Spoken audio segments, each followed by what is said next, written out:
Hola, yo soy Lara Guerrero y les doy la bienvenida a otra entrega de Speak Differently, el podcast donde desafiamos las conversaciones y el uso de las palabras.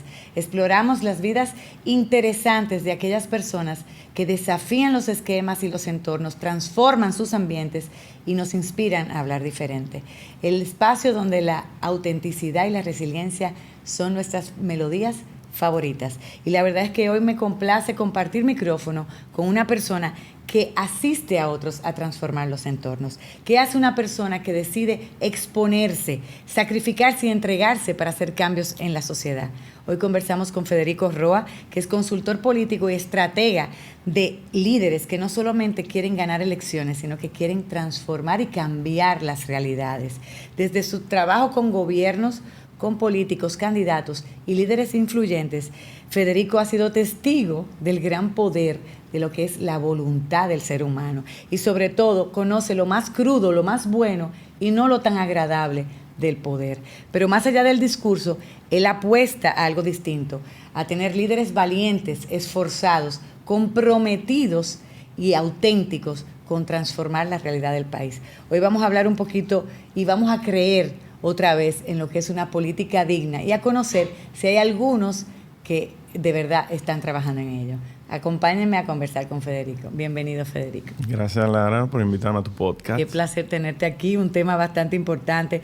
Y la verdad que hablábamos fuera del aire, pero nos preguntamos, y eso yo creo que todo el mundo se lo pregunta, tú como consultor y asesor político, ¿qué tiene un líder político de lo que tú conoces, o sea, de lo que tú has vivido, que te dice, yo quiero trabajar con esa persona? Porque me imagino que te reservas no para todo el mundo, ¿verdad? Correcto. Cuando uno habla con un cliente, que suele ser candidatos en plena campaña o suele ser personas que están en su ejercicio gubernamental, ya sea diputados, senadores o alcaldes. Cuando uno habla con ellos, uno sabe cuáles son las intenciones y uno decide si trabajar con ellos o no. Porque en la política hay muchas personas que llegan a beneficiarse, pero hay personas que realmente quieren transformar la vida de quienes les rodean y de su sociedad. Y con esa persona uno decide trabajar. Ya tú tienes la experiencia de vida, ya te da ese olfato y tú puedes distinguir enseguida. Uno sabe. El tigueraje. Claro, uno se da cuenta porque el tiempo le enseña. Se supone que debemos, ¿verdad? Vivimos bajo, ¿verdad? Cumpliendo una asignación que fue depositada por nuestro Padre Celestial y para cumplir un propósito. ¿Tú has visto alguna vez esos candidatos que tú dices, este no tiene propósito, le falta coherencia, no tiene una visión clara de lo que quiere lograr? Tenemos muchos candidatos así. Sí, y son los que más abundan realmente. ¿Sí? Sí, porque hay, como la política desde el 2012 para acá se puso de moda, que no se necesitaba ningún requisito para tú participar. Muchas personas con dinero o con influencia decidieron participar en la política y optar por un cargo electivo. Y son personas que desconocen cómo funciona, que desconocen la trayectoria, desconocen cómo se lee lo que la gente está pensando, sus necesidades para poder satisfacerlas. Y por eso vemos tanto candidatos mediocres o outsider, como se le llaman hoy en día. Los famosos outsiders. Pero tú que conoces y tu experiencia, hemos tenido buenos presidentes, o sea, tenemos ahora actualmente al presidente Luis Abinader, Danilo Medina, Leonel Fernández, Hipólito Mejía, en los últimos 20 años. Sí, yo creo que sí. El liderazgo político en nuestro país es un liderazgo con visión, con propósito. ¿Tú consideras que hemos tenido? Presidente y sus liderazgos son cosas muy diferentes. Por ejemplo, en los gobiernos del pasado partido, que era el PLD, pudimos ver una continuidad porque había un ecosistema muy agradable y reglas a cumplir entre partido y gobierno. Se pudieron hacer muchas cosas. Ahora yo lo veo un poco diferente o quizá podemos darle el beneficio de la duda de que todavía le faltan más años de gobierno al actual partido, que es el PRM, quien está gobernando. Yo creo que hemos tenido presidentes muy buenos. Cada uno de ellos tiene visión diferente, sí, y eso hay que entenderlo. O sea, no puedo comparar uno con otro porque piensan de manera distinta y año tras año hay necesidades distintas en la población. Lo que a mí me preocupa es que no he visto continuidad, al menos del gobierno del PLD al gobierno actual. ¿Tú crees que eso nos falta? Yo veo en otros países que se construye una visión de nación. ¿Qué queremos llegar a ser o qué queremos, verdad, como nación en los próximos 20 años? Y si hay una agenda que se construye y los candidatos o los gobernantes se comprometen a hacerlo. Eso no ha faltado a nosotros de poder sentarnos a la mesa, aunque el presidente ha logrado sentar a otros, ¿verdad?, para temas puntuales. Nos falta eso de construir y decir... Creo que nos falta poner en el centro a los ciudadanos. Porque pensamos en nuestra obra de gobierno. Ya cuando tú eres presidente, tú estás pensando en tu obra de gobierno y de partido. Y hay veces que proyectos que han hecho otros presidentes, el que llega trata de opacarlo, sin importar si beneficia o no a la comunidad. Si lo que hizo el otro no sirve. Exacto. Yo soy de los que creo que si algo funciona no se cambia. Entonces, yo entiendo que parte de la grandeza de un presidente es continuar lo que está bien, independientemente de quién lo haya hecho.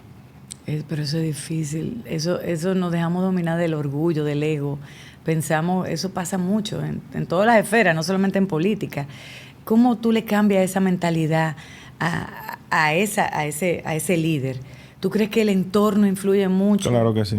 Y a veces consejos erróneos que se olvidan de la gente. Lo que quieren es porque también tenemos un problema de ego en nuestros políticos aquí en Dominicana, que deben ser ellos y solo ellos y omnipotentes, sin poner en el centro a los ciudadanos. Ese es uno de los mayores problemas que tenemos. Pero también aquí los ciudadanos no demandan de los líderes, ni cuestionan. O sea, asumimos que ya todo lo que venga de ese liderazgo es bueno y válido y lo aceptamos. O sea, yo creo que el ciudadano no se ha empoderado todavía, ya tiene esa voz, porque nos conformamos mucho con lo que hay, ¿no? Pasa que este es un país que carece de educación y es una realidad. Y cuando tú tienes un país educado es un país que exige. Entonces, aquí, como que lo hablamos fuera del aire, aquí el Estado tiene mucho poder sobre la población y mucha gente aspira a poder llegar al gobierno y a veces se cohíben de hacerle críticas al gobierno porque pueden tomar represalia contra ellos. ¿Qué se da?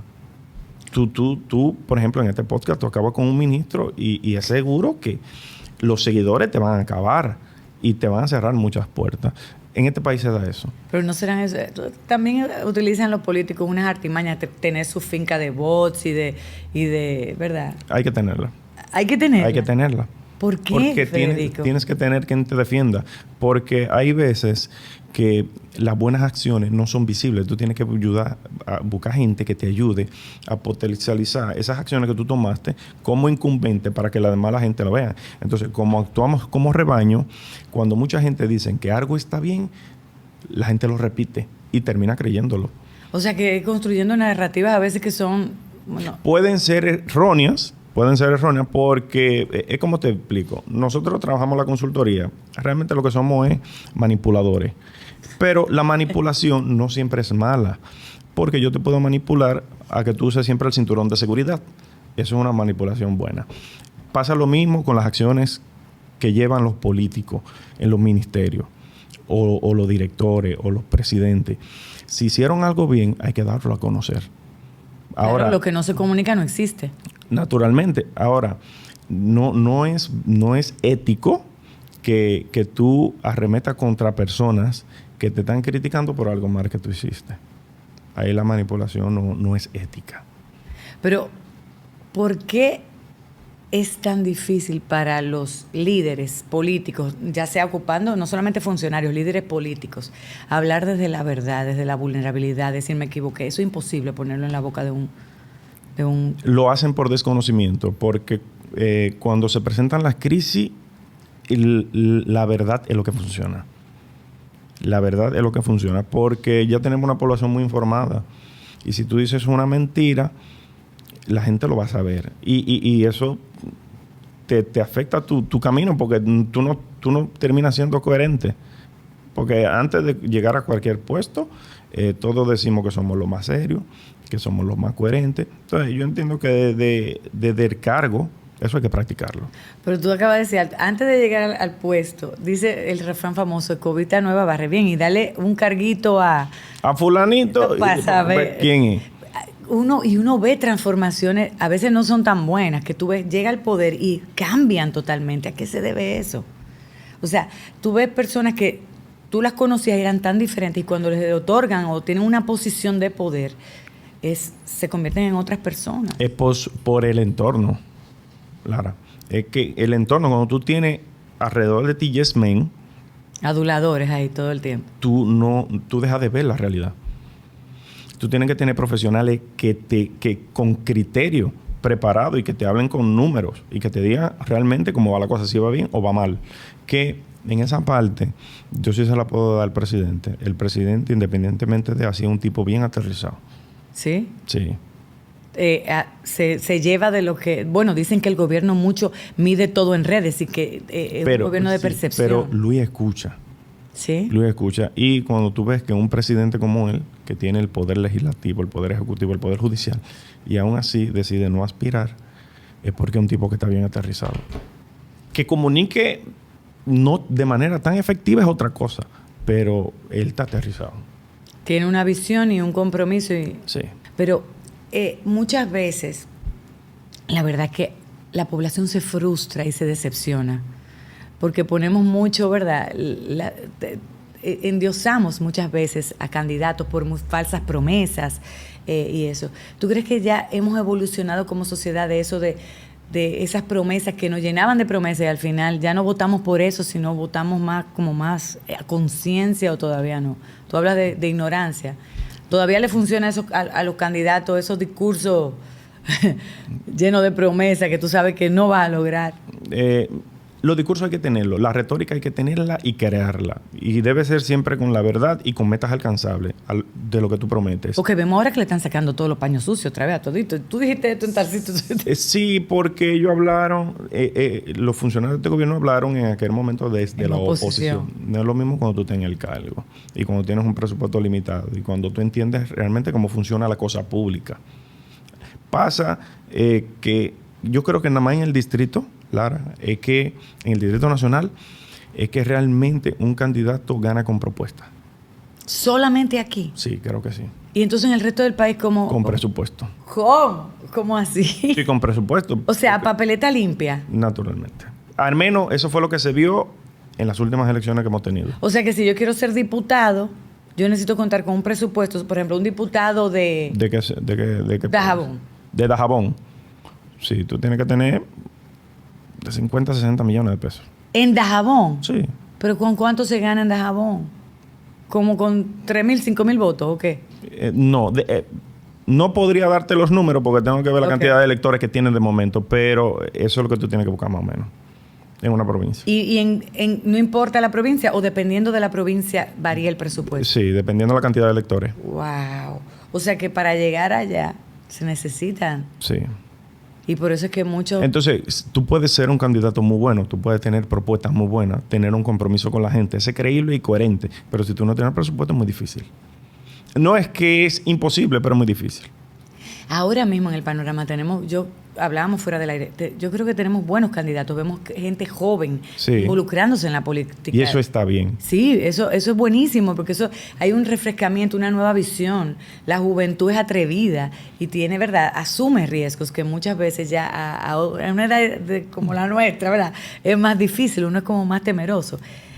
De ese en el ecosistema, ¿hay candidatos que tú consideras que son buenos, que son potables, que con mucho potencial para ser buenos? Sí, y todos los partidos tienen, de hecho. Todos los partidos tienen. Si no vamos, por ejemplo, por el partido de gobierno. Hay muchos. Muchos. Tenemos mujeres, Carolina. Sí, Carolina, David, Yayo, que es uno yo creo que de los más calificados. Wellington Arnaud. Hay muchas personas ahí con talento. De verdad. Eso es que hay mucha gente preparada y con talento. En el PLD tenemos un Juan Ariel.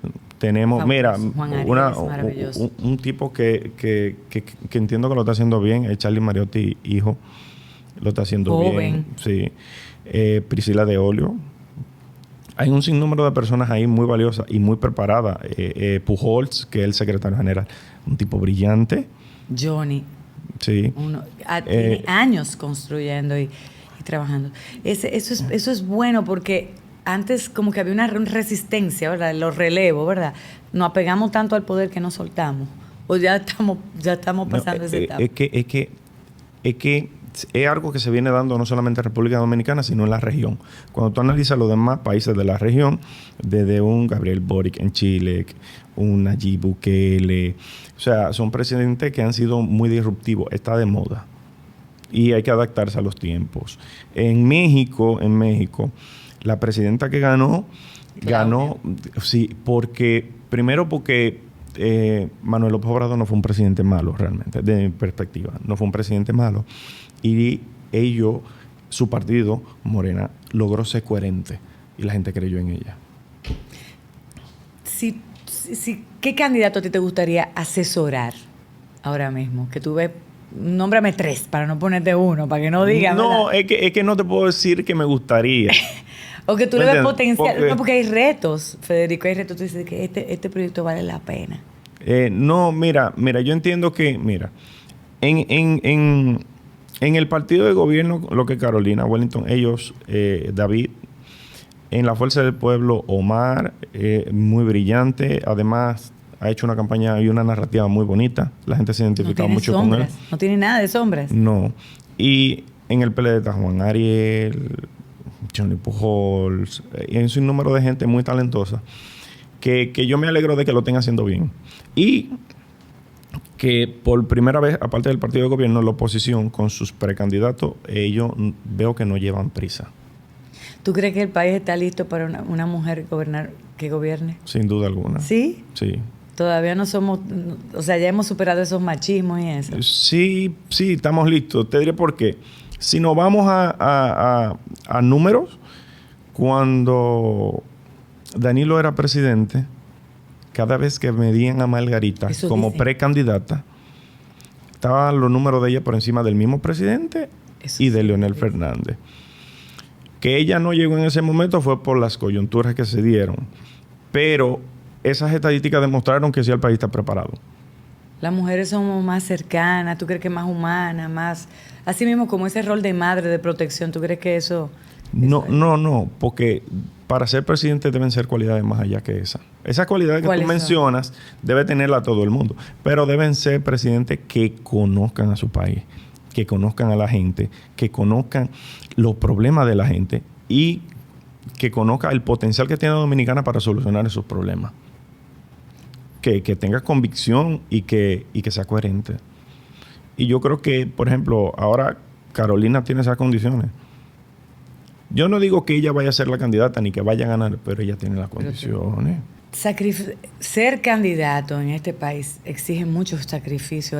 O sea, tú te expones, no importa candidato a cualquier posición, no solamente, digamos que la presidencial, tú te expones mucho al escrutinio público, a juicios de valor que sin conocerlo. ¿Vale la pena todo eso, Federico? Los clientes que tú has trabajado, ¿están conscientes de ese costo y ese precio? Algunos de los que trabajamos, no. Otros sí. Pero tenemos que tener claro que cuando se hace política o vida pública, uno tiene que estar sujeto a críticas. Y uno tiene que ir con esa mentalidad. Por eso yo siempre le he exhortado con las personas que he trabajado que tienen que, antes de lanzarse, tienen que construir su historia. Preparar un storytelling, contarla, ver su compromiso y llegar con ideales y compromisos sólidos para cuando tú recibas críticas, ataques, que a veces son inventados, tú sepas cómo responderlo y tú tenés una comunidad de personas que crean en ti, que te defiendan. Y eso se construye en tú narrando tu historia. ¿Tú no te has sentido nunca frustrado, que has llorado digamos que de proyectos que tú has asesorado, que tú dices, wow, perdió mi tiempo, no va, o te ha decepcionado? Sí, realmente sí. Y uno siempre se va a topar con eso. Por eso yo suelo hablar con el candidato antes de tener una entrevista con él y ver si esa persona cree en el trabajo que yo hago. Porque es muy frustrante cuando tú le dices a una persona, mira... Se lleva el consejo, hay algunos... Exacto. Y después cometen los errores y te echan la culpa. No aceptan. Porque por problema de ego, a veces. Es muy penoso. Pero se da y se va a seguir dando. ¿Cómo te apasiona la política? Porque te he visto en tus redes y todo. ¿Qué te gustaría... ¿Qué proyecto te gustaría trabajar? No solamente, o sea, si tú dices, me inspira este proyecto, lo he estudiado, no solamente aquí, ¿verdad? sino lecciones de aprendizaje que tú ves en otros proyectos que no necesariamente tú has trabajado. De decirte en cuál, es que no te puedo decir en cuál me gustaría trabajar, porque como consultor político no puedo pertenecer a ningún partido. Sí, así es. Y realmente uno trabaja por sus honorarios que le pagan.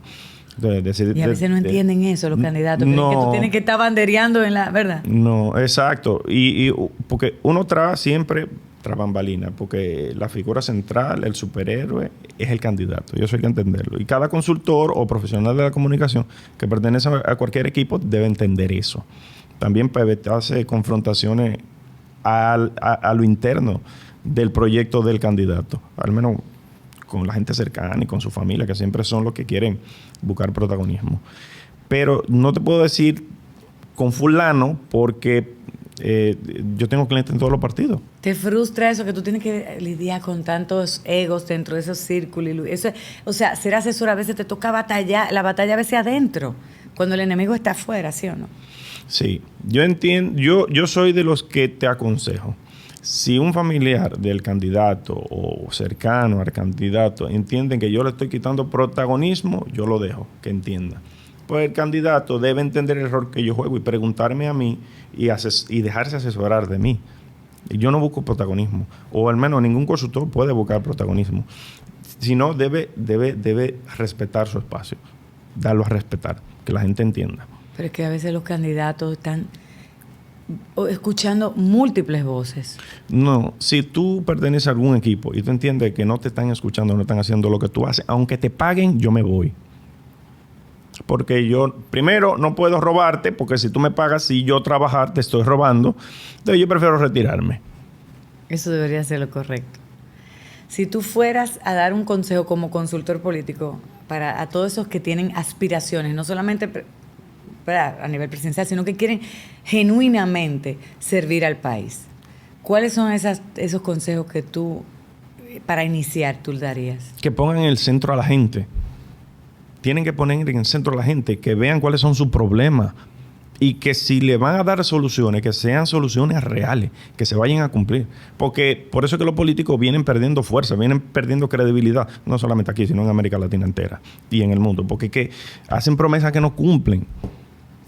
Eso es lo único. Que tengamos candidatos que sean reales y que realmente tengan un compromiso con la gente. ¿Podemos aspirar a eso? Yo creo que sí. Y creo que vamos por buen camino. Gracias, Federico. Vamos a tener que Gracias, tener esta conversación más adelante, cuando estemos más cercanos. Pero claro.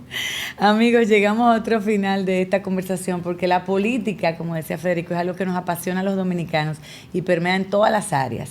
Pero gracias a esta conversación, Federico nos ha demostrado que sí hay esperanza, de que tenemos líderes que aspiran, que tienen una visión y un propósito mayor, que es servir y crear bienestar, un bienestar colectivo. Si a ustedes les gustó esta conversación, suscríbase, compártala y coméntenos. Así como Federico, vamos a estar atentos porque hay todavía esperanza. Si este episodio les gustó, esperamos próximamente poder conversar con él nuevamente, ya con temas más puntuales. Y oramos para que la palabra que está llena de verdad, que es luz, sabiduría, también los inspire y los lleve a hablar diferente. Nos vemos en la próxima.